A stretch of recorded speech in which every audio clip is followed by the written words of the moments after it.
তো মুমিনরা আল্লাহ তাআলার সন্তুষ্টির উদ্দেশ্যে কিভাবে ঈদ পালন করবে সেটা আল্লাহ তাআলা নিজে শিখিয়ে দিয়েছেন। সুবহানাল্লাহ।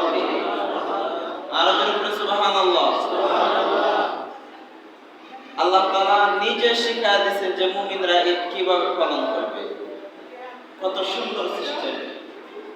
যে সৃষ্টি জগতের স্রষ্টা, যে মালিক, যে মনিব আমাদেরকে সৃষ্টি করেছেন, আমরা কিভাবে আনন্দ ফুর্তি করব সেটাও তিনি শিখিয়ে দিয়েছেন। এর চাইতে আনন্দের বিষয় আর কি হতে পারে?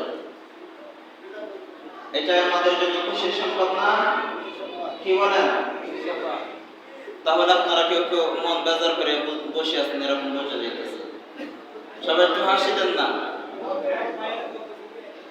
সবাই আনন্দের সাথে আমরা কথা বলবো, কি বলেন? কারণ মুমিনরা আনন্দ করতেও করবে, আবার রবের দরবারে কান্নাকাটিও করবে বেশি।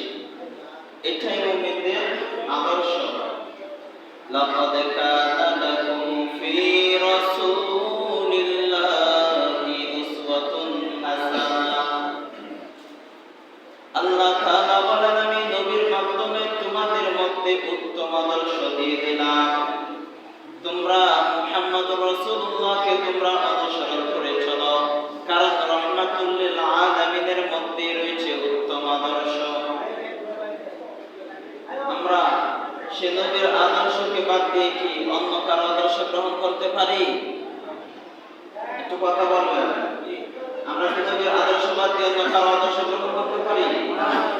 আমরা অন্য কারো আদর্শ গ্রহণ করতে পারি না, কারণ আমরা